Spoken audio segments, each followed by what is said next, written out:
Hello to all again and a very warm welcome. I found out yesterday, very late at night, it was about 2 in the morning, I woke up and found that ChatGPT 0.5 has just been released. So I thought I'd have a little fun as I woke up there, just inputting Joseph Atwill's 31 parallels again and running a more accurate Bayesian analysis, because I just love these things so much, obviously, and really weighting the analysis in favor of ultra skepticism, so that we could properly understand and talking about the 31 parallels as well. But what we're going to do here is show you how I could very conservatively weight the analysis in favor of coincidence, so against Joseph Atwill's hypothesis, because I've been pulled up about this before, I think unfairly,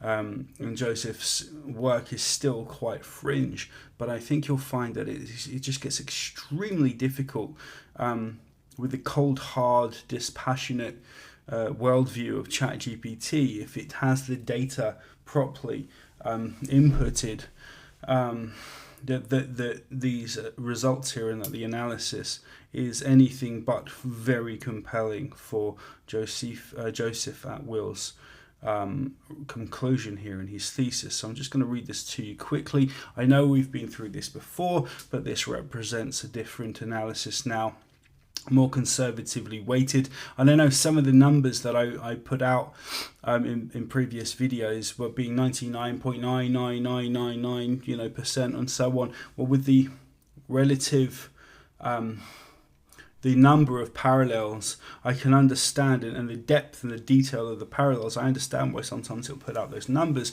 but I think these are much fairer. Obviously ultra skeptical, but they should be able to sway some people here. So this essay delivers a complete, conservative yet fair Bayesian analysis, Bayesian assessment of Joseph Atwill's claimed 31 sequential parallels between the Gospels, especially Luke and Josephus, the Jewish war, and life. It consolidates our entire discussion, the historical, literary context, explicit methodology, a detailed explanation of the Bayesian framework, item by item, scoring logic, correlation penalties, rare motif weighting, robustness checks, and a clear three-scenario probability spectrum, so conservative, balanced, and upper bound. So historical and literary context here, sequence and geography. The parallels align in order and space. Galilee, Gadara, Jerusalem, Rome, Memesis and Pesha in Second Temple Judaism, and the Greco-Roman world typological emulation, Pesha in Jewish terms, and Memesis, emulatio, and so on, was a standard literary technique. Authors often recast earlier text into new theological political narratives, preserving sequence while shifting meaning. Very quickly, remember Titus had drifted, and a few of his friends and so on had drifted into atheism, which means not Roman pagan worship. It wasn't yet called Christianity, but this is early on. This is in the 90s, 80s, 90s, and so on. Flavian. So authors are often recast earlier text into new theological political narratives, preserving sequence while shifting meaning. Flavian context, independent background factors, early testimony from Josephus, Tacitus, and Suetonius that Vespasian, this is fair, and Titus fulfilled a Judean world ruler prophecy. That is in these historical texts. Possible Flavian family or associated proximity to earliest Christians, again true, and overlaps in early Christian symbols with Flavian funerary motifs modestly raise the prior probability of deliberate dependency. Okay, so I did factor in a lot of independent data here. Methodology, Bayesian, transparent, and reproducible. The hypothesis, this gets a bit technical.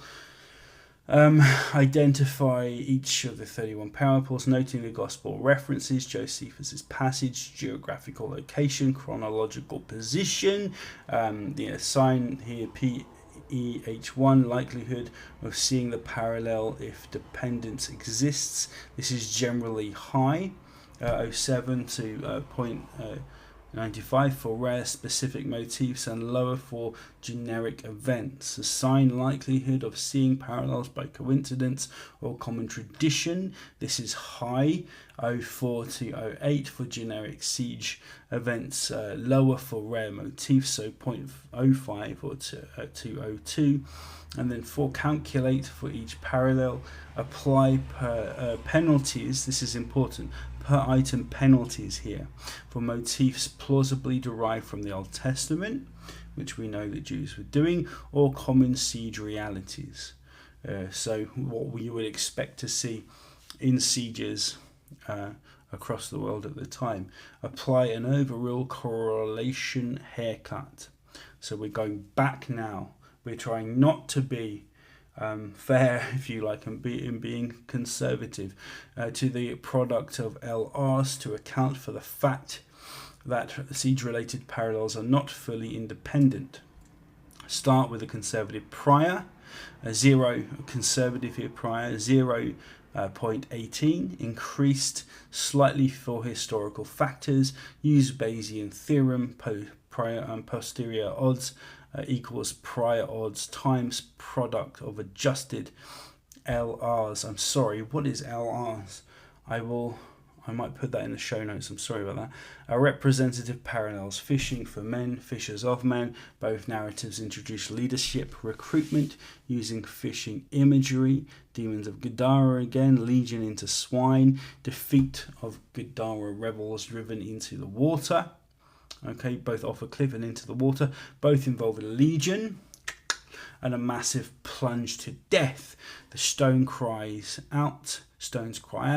White stone barrages both occur during approach to Jerusalem and at the siege.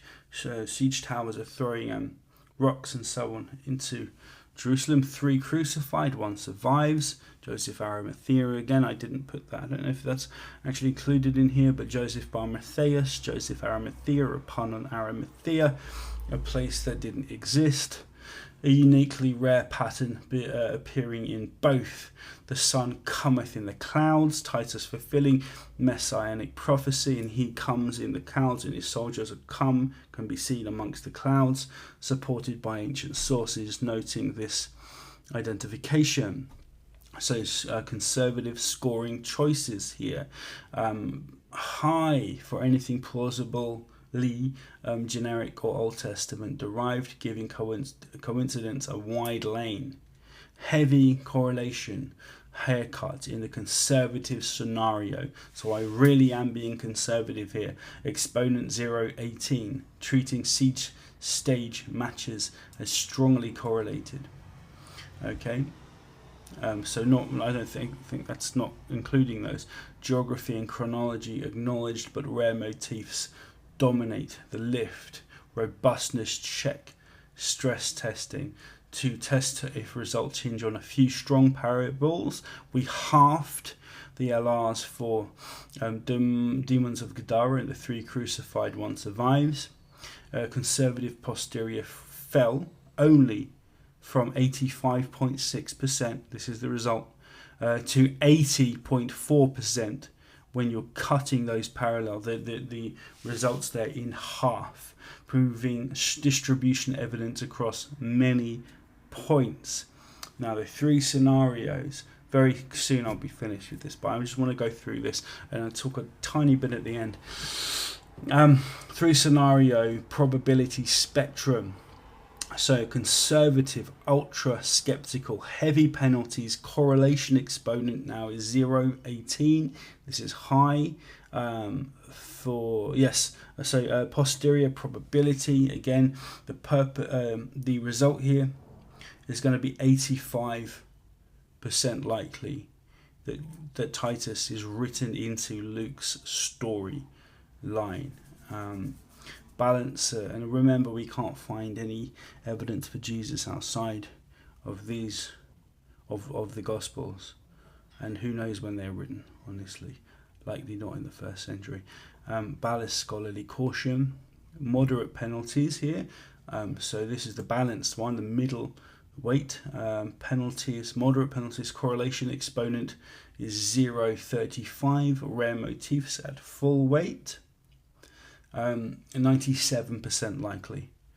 The result there that Titus is Jesus.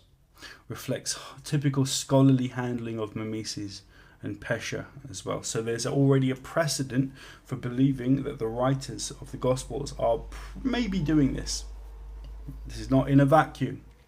Unweighted upper bound, no penalties, exponent 1.0.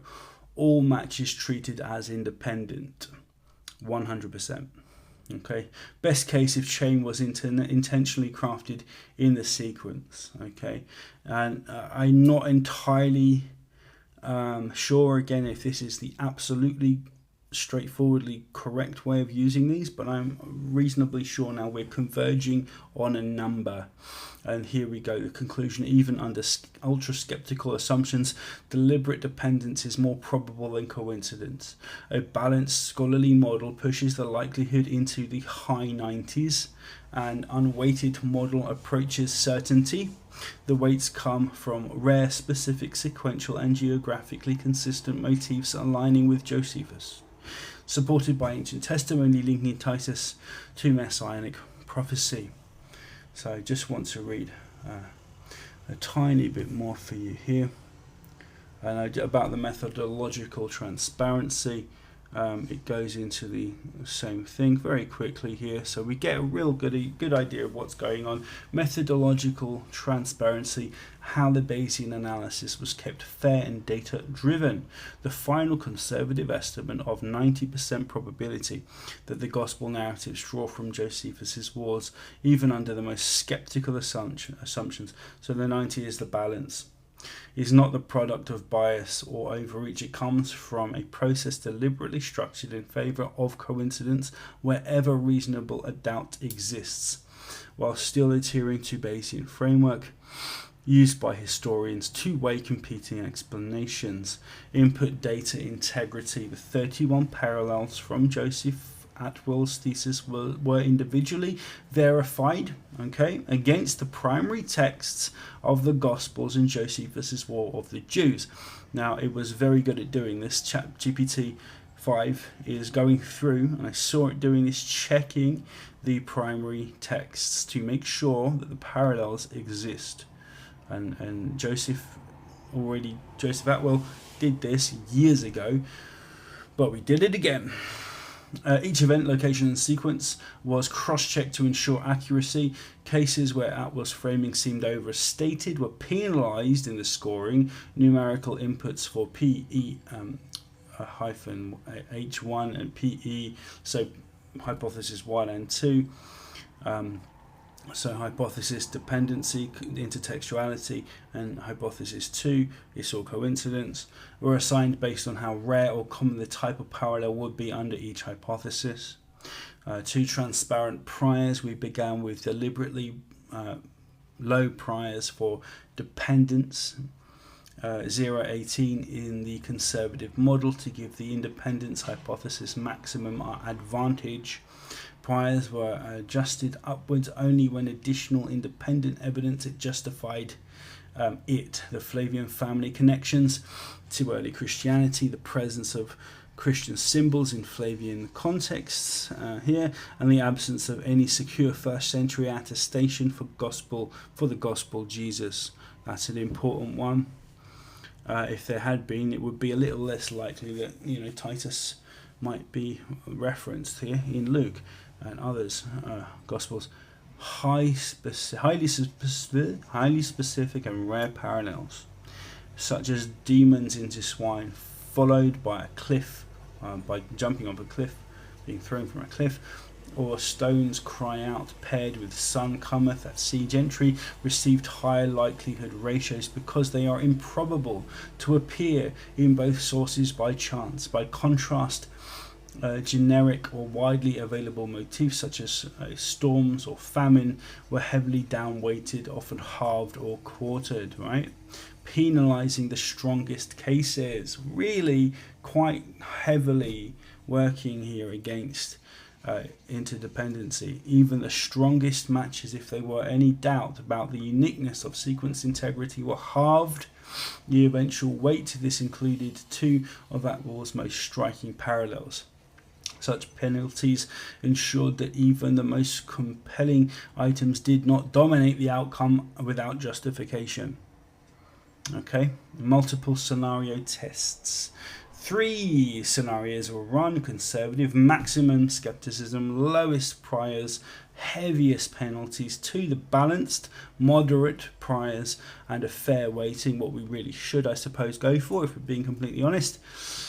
And unweighted, equal weighting for all matches. This allowed for a sensitivity check. Notably, the conservative model exceeded 85% initially and reached 90% when factoring in the absence of early independent Jesus references. Scholarly alignment.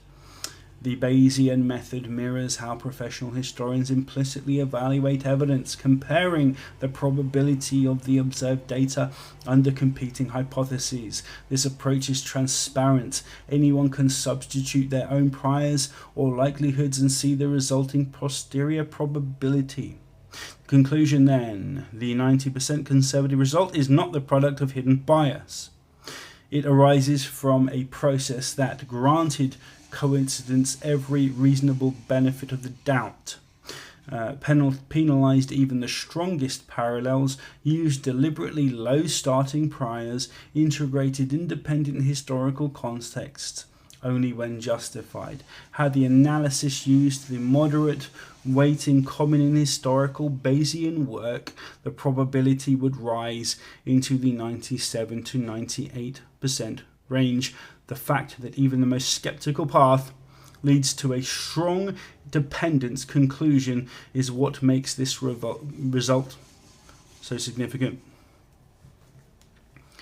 It's time to look at the gospel stories and stop pretending that they have anything to do with an historical story about a guy called Jesus of Nazareth. For real. Alright.